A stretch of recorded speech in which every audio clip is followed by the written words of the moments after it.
damn, I'm on your ass. I told you. Well, we all had a family. Well, not a family because everybody didn't go, but Mark, Freeze, Parks, and myself did go to the Kendrick and SZA show, and EPC. All went to the Kendrick and SZA show at Metlife on Friday night. It looked like fun. It's been all the fuss on the internet, so now we get to hear first-hand accounts from people. What did everybody think? Let me get a recap. Well, I even got the little tour shirt on. Oh, me too. Me too. I didn't make it to the merch booth. I had to. My wife took my jacket. It was cold as a bitch in there. It's my first time going to a merch booth. That's my first. That's my first stop every time I go somewhere. Oh yeah, like I missed the first song because I was at the first. At the merch. I was texting you right before, and then I was like, "Oh, ice is tight." I'm online. I'm like, I heard the crowd yell, and I'm like, I told I showed you. I'm like, yo, you wanna? We only got like 7 people ahead of us. You want to just run back in? Like, fuck it, let's just buy up our merch now. So we cop our shit, didn't win in. Well, when I got there, I got there a little late. Somehow I managed to get there much later than I planned. I was on the crew chat, like y'all telling me songs and shit. But I thought the show, I had 2 thoughts. One, the show was amazing. I thought it was an amazing show. And also, I'm old as shit. Oh, yeah. I'm still tired from that show. It was a long-ass show. Bro, they did 3-hour set. Yeah. That was crazy. A 3-hour set is crazy. But my initial thought was, this was art. Like, it wasn't just a concert. Like, you needed the visuals they had with it, the way everything went together. Like, some outfit changes, SZA flying up with the fucking wings on, with the backdrops, and they put a full production together. I love this shit. This kind of tied into my thought. I was like, these two are like, they seem like the kids that were in like the art class and like the theater class, and were like kind of nerdy.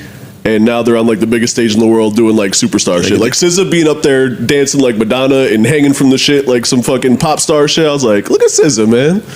Look at SZA. I wouldn't have pictured that. I mean, I would because she's amazing and talented and beautiful and all that shit. But like, she doesn't seem like the type to do that. She seems like she wants to be in her little art nerd world. And yeah, I also like the pre-recorded. I usually don't like the pre-recorded skits; they're often corny to me. But these were actually really good. When he was like kind of in the deposition. Deposition. That's what. Yeah, he was in a deposition. And at the end, by the time it ended up at the gas station, I thought that whole thing was dope. It was well done. It was well acted. It was beautiful. It was just well shot. I love the color schemes, everything. It was just beautiful. The only thing I didn't like, I thought the ending was anticlimactic. Like I thought they should have ended with Luther. Over Gloria. Yeah. They're not the same. It just felt like, all right, the show is over, and it felt like they were stretching a little bit. The show was over after Not Like Us for a lot of people. Yeah. That was the highlight. People started walking out. Like, I had the set list, so I knew the 2 records was left, and I knew the order. But I'm just looking like, I think they wanted to send you out on like a not so turned up. That's so they lowered the energy a little bit. Right. My only complaint was Mad City. I was just, we on the same page. Bro, you can't do that to Mad City. That flip was fire, but I was expecting after the first verse, you wanted for the yachts. You cannot do that. It's like an R&B version of Mad City. Yeah, they butchered that. That flip was not fire. I like the flip. No, not. I didn't like it. That is one. He got like 3. Anita Baker flip. I like that shit. That shit was absolutely fire, and it should be for sale. Yeah. I'm not mad at selling it. I'm talking about for the live show version. That is one of those super, super high energy records that rings off anytime he performs it. I get what they were trying to do, though. They were trying to let All Right be the energy. So I get it, but I was like, fucking. I was ready to lose my shit. I'd rather him not do the record.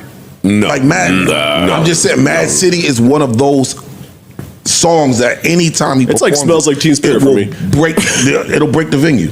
Like, you can't strip it down and make it an R&B but that track. was one of my issues with this show, and I'll get to all of my issues later. But the contrast in energies during the back and forth set. So I would think that somebody had that on their mind and knew what that record did energy-wise, and you got to temper some of that shit if you going back and forth between SZA's set, which was not as energetic as Kendrick, and then Kendrick.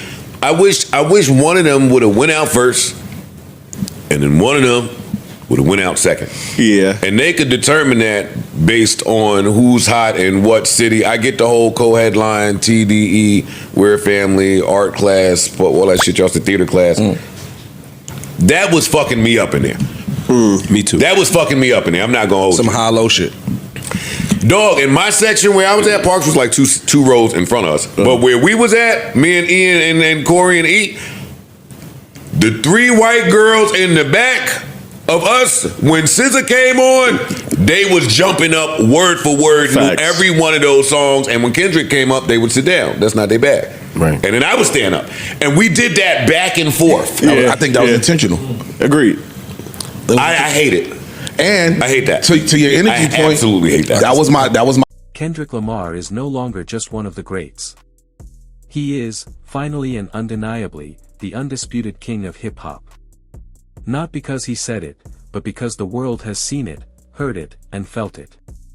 Over the last decade, Kendrick has proven time and again that he's not just a rapper, but a generational voice, the rare artist who balances commercial success with lyrical brilliance, personal vulnerability with cultural impact.